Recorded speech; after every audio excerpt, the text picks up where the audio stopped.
पूजा घरात ठेवलेला लोटा पैशाना राख बनवतो.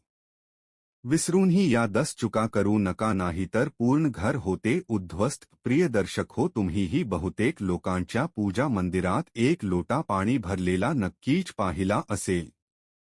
तर शेवटी याचे कारण काय असते?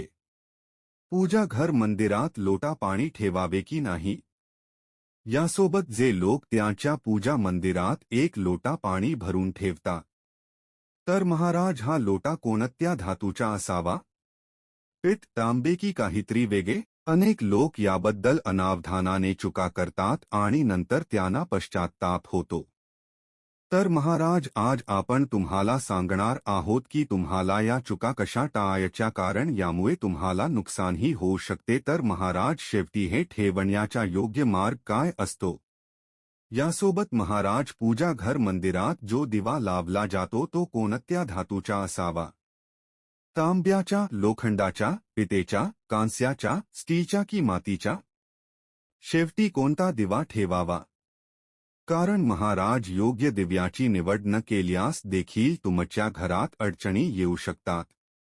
यासोबत दिव्यात कोणत्या वातेचा उपयोग करावा? कच्चा कलावा योग्य आहे का की मग कापसाची किंवा सुताची दोरी योग्य राही? आता महाराज अनेक लोक या गोष्टींना लहान समजून दुर्लक्ष करतात, ज्यामुळे त्यांना पितृदोष, शनिदोष, कालसर्पदोष किंवा दारिद्र्य यांसारख्या समस्यांना सामोरे जावे लागते. यासोबत महाराज अनेक लोक प्रश्न विचारतात की गुरुजी, मुख्य दरवाज्यावर पाणी शिंपडण्याचा योग्य वेळ आणि पद्धत काय आहे? ते स्नानानंतर शिंपडावे का की स्नान न करताही करता येते? आणि झाडू लावण्यापूर्वी पाणी शिंपडावे की नंतर? आणखी एक प्रश्न आहे जो अनेकदा विचारला जातो, तो म्हणजे राजस धर्म, म्हणजेच पायीच्या काळात मुख्य दरवाज्यावर पाणी शिंपडू शकतो का किंवा दीपदान करू शकतो का? आणि जेव्हा मुख्य दरवाज्यावर पाणी अर्पण करतो तेव्हा आतल्या बाजूने करावे की बाहेरच्या बाजूने? फिट किंवा भाड्याच्या घरात राहणारे लोकही विचारतात की गुरुजी, मुख्य दरवाज्यावर दीपदान आणि पाणी शिंपडण्याची योग्य पद्धत काय आहे? तर महाराज आजचा हा व्हिडिओ ह्याच प्रश्नांवर आहे. तर सर्वप्रथम जाणून घेऊया की पूजा घर मंदिरात पेटणारा दिवा कोणत्या पदार्थाचा असावा? लोखंडाच्या, तांब्याच्या, पितेच्या, कांस्याच्या, स्टीलच्या की मातीच्या? शेवटी घरात कोणता दिवा ठेवणे शुभ मानले जाते? जर चुकूनही घरात चुकीच्या पदार्थाचा दिवा ठेवला गेला तर संपूर्ण घर अस्ताव्यस्त होईल, कंगाल होईल आणि उद्ध्वस्त होईल. पहा, स्टीलच्या दिव्यात पूजा केल्याने घरातील शनी रागावतो आणि लोखंडाच्या दिव्यातूनही पूजा करू नये, कारण त्यामुळे घरात दारिद्र्य येते. बाजारात आकर्षित करण्यासाठी काचचे दिवे देखील आले आहेत, पण अजिबात चुकूनही घरात काचचा दिवा आणू नका, नाहीतर राहुकेतू तुमच्या घरात येऊ शकतात आणि घर उद्ध्वस्त होऊ शकते. काचचा दिवा शनी आणि राहूला रागवतो आणि तांब्याच्या, पितेच्या आणि मातीचा दिवा धनाची देवी लक्ष्मीला आकर्षित करतो. म्हणूनच महाराज घरात इतर कोणत्याही प्रकारचा दिवा आणणे योग्य मानले जात नाही. पित्त आणि मातीचे दिवे शुभ आणि मंगलकारी मानले जातात, कारण हे शनी आणि राहुकेतूला प्रसन्न ठेवतात, तसेच मंग ग्रहाचाही परिणाम कमी करतात. यासोबत कच्चा कलावा आणि कापसाने पेटणारा दिवा सर्वोत्तम मानला जातो. जे लोक सुताच्या दोऱ्याने दिव्याची वात तयार करतात त्यांच्या घरात समस्या आणि दारिद्र्य येऊ शकते. कापूस आणि कच्चा कलावा यांचा दिवा शुभ मानला जातो. आता महाराज जाणून घेऊया की पूजाघर मंदिरात घंटा का वाजवली जाते? भगवान शंकराच्या मंदिरात घंटा वाजवण्याचा उद्देश काय आहे? टाळी का वाजवली जाते?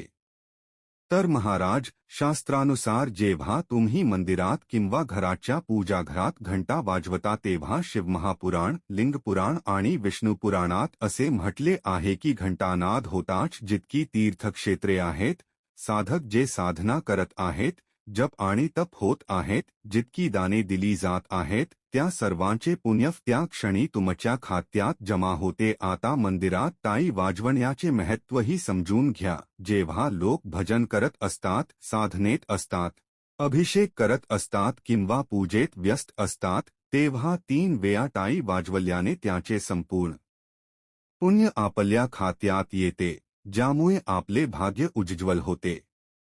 महाराज, एक महत्त्वाची गोष्ट म्हणजे घरात गरुड घंटानाद करणे अत्यंत शुभ मानले जाते. मात्र मुलांना खे म्हणून घंटा दिली जात नाही, कारण घंटानाद करताना सर्वांचे पुण्य आपल्या खात्यात जमा होते. म्हणून घंटानाद केव पूजा आणि भजनाच्या वेळीच करावा, त्याला खेणी म्हणून घेऊ नये. मंदिरात घंटा वाजवण्याची पद्धती महत्त्वाची आहे. ती नेहमी प्रेम आणि श्रद्धेने वाजवावी, जोरजोरात नव्हे. अनेकदा लोक मंदिराचे पट बंद झाल्यावरही घंटा वाजवतात, ज्यामुळे पाप लागते. तर महाराज, जर भगवान मंदिरात विश्रांती घेत असतील तर त्या वेळी घंटा वाजवणे घोर पाप मानले जाते. मंदिर बंद झाल्यावर घंटा दोरीने बांधली जाते, जेणेकरून ती वाजू नये. घंटा वाजवण्याचा सर्वात शुभ वेळ सकाळी 4 वाजल्यापासून 11 वाजेपर्यंत असतो, कारण हा काळ अत्यंत मंगलकारी असतो. याशिवाय संध्याकाळी 6 वाजल्यापासून रात्री 11 वाजेपर्यंतही घंटा वाजवली जाऊ शकते. रात्री 12 नंतर मंदिराचे पट बंद केले जातात आणि देवी देवता विश्रांती घेतात. या वेळी घंटा वाजवणे पुण्याऐवजी पापाचे कारण ठरते. आता महाराज, अनेक लोकांचा प्रश्न असतो की गुरुजी, मंदिरात पाणी का ठेवले जाते? तर महाराज, हे पाणी अमृत मानले जाते आणि ते देवी देवतांसाठी विशेष महत्त्वाचे असते. कारण मंदिरात 1 लोटा पाणी ठेवणे तितकेच आवश्यक आहे जितके आपण रोज अन्न ग्रहण करतो. जेव्हा आपण भगवानाची पूजा करतो तेव्हा तांब्याच्या किंवा पितेच्या पात्रात 1 लोटा पाणी नक्की ठेवावे. हे पाणी सागरासारखे असते आणि आपल्या जीवनातील दुःख दूर करण्यास मदत करते. जर कोणी व्यक्ती भगवानाला रोज अन्न अर्पण करू शकत नसेल तर तो मंदिरात 1 लोटा पाणी ठेवू शकतो, ज्यामुळे त्याची पूजा पूर्ण होते, जेणेकरून भगवान ते ग्रहण करतील आणि हे पाणी रूपी प्रसाद दुसऱ्या दिवशी सकाळी प्रसाद म्हणून ग्रहण करावे. पण लक्षात ठेवा, मंदिरात ठेवलेले पाणी कधीही तुलसीला अर्पण करू नये, कारण हे पाणी सर्व देवी देवता ग्रहण करतात. जर तुमच्या घरात लाडू गोपा किंवा राधाकृष्ण असतील आणि तुम्ही त्यांच्यासाठी 1 लोटा पाणी अर्पण करत असाल तर दुसऱ्या दिवशी म्हणजेच सकाळच्या वेळी ते पाणी तुलसीला अर्पण करू शकता. मंदिरात ठेवलेले पाणी दुसऱ्या दिवशी सकाळी डोळे धुण्यासाठी वापरावे. यामुळे डोळ्यांची दृष्टी वाढते आणि डोळ्याचे आजार दूर होतात. आणि यासोबत महाराज, जे लोक मंदिरात 1 लोटा पाणी भरून ठेवत नाहीत त्यांच्या घरात दुष्काळ पडतो. घराची स्थिती बिघडते, कुटुंबात संकटे येतात आणि दारिद्र्याचा सामना करावा लागतो. तुम्ही इच्छित असाल तर 1 लोटा पाण्यात फुले इत्यादी टाकून ठेवू शकता, जे अत्यंत शुभ मानले जाते. मंदिरात ठेवलेल्या पाण्याचा आणखी एक उपयोग असा आहे की ते घरच्या स्वयंपाकघरात अन्न बनवण्यासाठी किंवा पिण्यासाठीही वापरता येते. पण हे पाणी तेव्हाच वापरा जेव्हा तुमच्या घरात सात्विक अन्न बनते. जर लसूण किंवा कांद्याचा वापर होत असेल तर हे पाणी स्वयंपाकात वापरू नका. हे पाणी कुटुंबातील सर्व सदस्य थोड्या थोड्या प्रमाणात पिऊ शकतात आणि उरलेले पाणी तुम्ही घरातील झाडांना टाकू शकता. हे पाणी व्यर्थ जात नाही, त्याचे अनेक उपयोग आहेत. आपण योग्य प्रकारे त्याचा उपयोग केला तर ते आपल्या जीवनातील अडचणी दूर करू शकते. मंत्रांनी अभिमंत्रित पाणी अत्यंत शक्तिशाली असते आणि आपल्या घरातील मंदिरात ठेवलेले पाणी हे देवतांचे आशीर्वाद असते, कारण महाराज, ते नेहमी देवतेजव असते. या पाण्यात सर्व सकारात्मक ऊर्जा सामावलेली असते आणि आपण योग्य प्रकारे त्याचा उपयोग केल्यास ते आपल्या जीवनात सकारात्मक बदल घडवू शकते. म्हणजेच तुम्ही हे पाणी पिण्यासाठी, स्वयंपाकासाठी, घरात शिंपडण्यासाठी वापरल्यास आपल्या समस्यांचे निराकरण होते. आणि जर कोणतेही कार्य नियमितपणे केले गेले तर त्याचा नक्कीच फायदा मिळतो. अधूनमधून केल्यास तितका परिणाम दिसणार नाही. पण जर तुम्ही नियम केला की दररोज या पाण्याने घरात शिंपडणी करायची, घरातील प्रत्येकाला थोडे थोडे पाणी प्यायला द्यायचे, उरलेले पाणी झाडांना टाकायचे, दुकानावर शिंपडायचे, व्यावसायिक ठिकाणी शिंपडणी करायची, मुलांच्या पुस्तकांवर आणि तिजोरीवर शिंपडायचे, तर तुम्हाला नक्कीच चमत्कार दिसेल.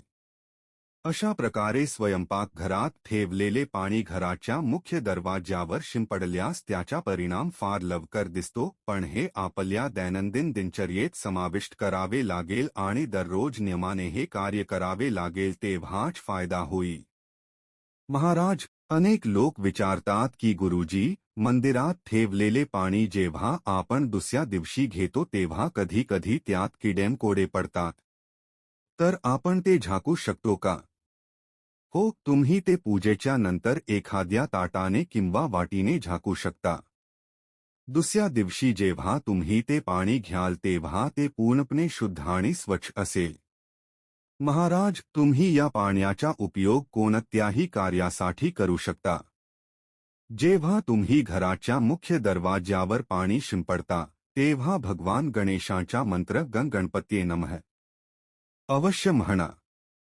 आता महाराज, काही लोक विचारतात की मंदिरात पाणी ठेवणे आवश्यक आहे का आणि ठेवलेले पाणी काय करावे? तर शास्त्रानुसार घराच्या मंदिरात 1 लोटा पाणी ठेवणे अत्यंत आवश्यक आहे. पाणी ऊर्जा साठवते. जेव्हा तुम्ही पूजा करता, मंत्रजप करता किंवा भगवानाला प्रार्थना करता, तेव्हा त्या सर्व ऊर्जेचे संचित त्या पाण्यात होते. म्हणूनच मंदिरात पाणी ठेवणे आवश्यक आहे. म्हणून महाराज, सकाळच्या पूजेच्या वेळी मंदिरात 1 लोटा पाणी ठेवावे आणि दिवा लावावा. हे अग्नी आणि जल यांच्या संतुलनाचे प्रतीक आहे. पूजनानंतर या पाण्याचा वापर शुभ कार्यांसाठी करावा, जसे झाडांना पाणी देणे किंवा घरात शिंपडणी करणे. हे सकारात्मक ऊर्जेला वाढवते. सकाळच्या पूजेच्या वेळी आपण मंदिरात पाणी ठेवतो. पुढच्या सकाळी जेव्हा आपण पूजा करायला जातो तेव्हा सर्वप्रथम त्या पाण्याचा उपयोग करावा. तुम्ही ते पाणी संपूर्ण घरात शिंपडू शकता. हे पाणी तुमच्या घराला शुद्ध करते कारण ते सकारात्मक ऊर्जेने परिपूर्ण असते. यामुळे अनेक आजार दूर होतात आणि घरात नकारात्मक ऊर्जेचा प्रवेश होत नाही. महाराज, जर तुम्ही नियमितपणे या पाण्याची शिंपडणी केलीत तर तुमच्या घरातील अडचणी हळूहळू संपायला लागतात. अनेकदा लोक तक्रार करतात की औषधे परिणाम करत नाहीत. अशा वेळी औषधांसोबत रोग्याला हे पाणी प्यायला दिल्यास औषधे लवकर परिणाम करू लागतात. त्याचप्रमाणे जर कुटुंबात भांडणे आणि वाद कायम असतील तर कुटुंबातील सर्व सदस्यांनी हे पाणी थोडे थोडे प्यावे.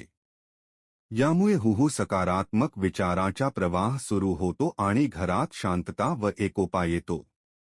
महाराज, जर तुमचा व्यवसाय असेल किंवा दुकान असेल तर या पाण्याची थोडीशी शिंपडणी तिथेही करा. हे तुमचा व्यवसाय यशस्वी बनवते आणि कोणत्याही प्रकारच्या अडचणींपासून संरक्षण देते कारण हे पाणी अत्यंत सकारात्मक ऊर्जेने भरलेले असते. महाराज, आता हेही जाणून घ्या की मुख्य दरवाज्यावर पाणी शिंपडण्याचा योग्य वेळ आणि पद्धत काय आहे. तर महाराज, जर तुम्ही मुख्य दरवाज्यावर पाणी अर्पण करत असाल तर हे लक्षात ठेवा की पाणी रात्री झोपण्यापूर्वी एका पात्रात भरून ठेवावे. तुम्ही कोणतेही पात्र वापरू शकता, जसे तांबे, पित्त, स्टील किंवा चांदीचे. जर गंगाजल उपलब्ध असेल तर थोड्या प्रमाणात त्यात मिसा आणि नंतर शुद्ध पाण्याने पात्र भरा. गंगाजल नसेल तर फक्त शुद्ध पाणीही पुरेसे आहे. आता महाराज, हे पाण्याने भरलेले पात्र तुम्ही घराच्या स्वयंपाकघरात ठेवा आणि सकाळी उठल्यावर या पाण्याची शिंपडणी घराच्या मुख्य दरवाज्यावर करा. मुख्य दरवाज्यावर सकाळी सर्वप्रथम शिंपडलेले पाणी घरातील सर्व अडचणी दूर करते. जर तुम्ही नकारात्मक ऊर्जा, मानसिक ताण, आर्थिक तंगी किंवा वास्तुदोषाने त्रस्त असाल तर हा उपाय तुमची मदत करेल. स्वयंपाकघरात ठेवलेले पाणी मुख्य दरवाज्यावर शिंपडल्याने घरातील अडचणी दूर होऊ शकतात. हा उपाय केवळ वास्तुदोष आणि पितृदोष नाही तर तंत्रमंत्र किंवा वाईट नजरेचा परिणामही नष्ट करण्यात सहाय्यक आहे. हा उपाय नियमितपणे केल्यास घरात सुखसमृद्धी टिकून राहते आणि आजारांपासूनही मुक्ती मिळते. तुम्ही हे पाणी सूर्योदयाआधी मुख्य दरवाज्यावर शिंपडावे. जर सूर्योदयानंतर तुम्हाला मुख्य दरवाजा इतर पाण्याने धुवायचा असेल तर त्यात काही अडचण नाही भक्तांनो. पण हे विशेष पाणी सूर्योदयापूर्वीच शिंपडले गेले पाहिजे.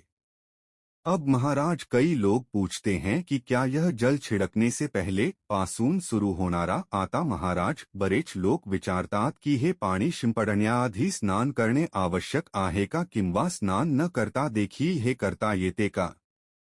तर पहा, जे पाणी आपण सकाळी मुख्य दरवाज्यावर शिंपडतो ते एक महत्त्वाचा उपाय आहे. हे स्नान केल्यानंतर करणे आवश्यक नाही. म्हणून सकाळी लवकर उठा. सर्वप्रथम स्वयंपाकघरात जा आणि आधी ठेवलेले पाणी घेऊन मुख्य दरवाज्यावर जा. मुख्य दरवाजा उघडा आणि त्या पाण्याचे शिंपडण करा. पाणी शिंपडताना आपल्या पितराच्या आणि माता लक्ष्मीचा विचार नक्की करा. असं म्हणतात की सकाळी माता लक्ष्मी प्रत्येक घराच्या दरवाज्यावर येतात. ज्या घरांचे दरवाजे उघडे असतात आणि जिथे पाणी शिंपडलेले असते तिथे माता लक्ष्मी प्रवेश करतात. पाणी शिंपडताना आपल्या मनात माता लक्ष्मीला प्रार्थना करा, हे माता लक्ष्मी, आपण माझ्या घरी प्रवेश करा. मी आपले स्वागत करण्यास तयार आहे. त्यानंतर पितराचा विचार करा, कारण महाराज, घराच्या उंबरठ्याला पितराचे वास्तव्यस्थान मानले जाते. जेव्हा आपण उंबरठ्यावर पाणी शिंपडता तेव्हा पितर देखील प्रसन्न होतात आणि त्याचा आशीर्वाद आपल्याला मिळतो. त्यामुळे आपल्याला स्नान करण्याची गरज नाही, आपण स्नान न करता देखील हे कार्य करू शकता. आता महाराज, आपल्या पुढील प्रश्नाबद्दल बोलू. पाणी शिंपडणे झाडलोट करण्यापूर्वी करावे की नंतर? याचे उत्तर असे आहे की सकाळी उठल्यानंतर सर्वात पहिले कार्य म्हणजे पाणी शिंपडणे. त्यानंतर आपण झाडलोट करू शकता. सकाळी उठल्यावर सर्वप्रथम पलंगावर बसून आपल्या दोन्ही हातांकडे पहा आणि माता लक्ष्मीचा विचार करा. आपण इच्छिल्यास हे श्लोक म्हणू शकता. कराग्रे वसते लक्ष्मीः, करमध्ये सरस्वती, करमुले तू गोविंद, प्रभाते करदर्शनम. त्यानंतर दोन्ही हात जोडून देवी देवतांना नमस्कार करा. मग हाताने भूमिमातेला स्पर्श करून प्रणाम करा आणि हुवारपणे आपला उजवा पाय जमिनीवर ठेवा. त्यानंतर स्वयंपाकघरात जा. पाणी घ्या आणि मुख्य दरवाज्यावर पाणी शिंपडा. पाणी शिंपडताना माता लक्ष्मी आणि भगवान विष्णूचा विचार अवश्य करा. आता महाराज, त्यानंतर आपण आपल्या घरात येऊन आपल्या दैनंदिन कामे जसे की झाडलोट, स्नान इत्यादी करू शकता.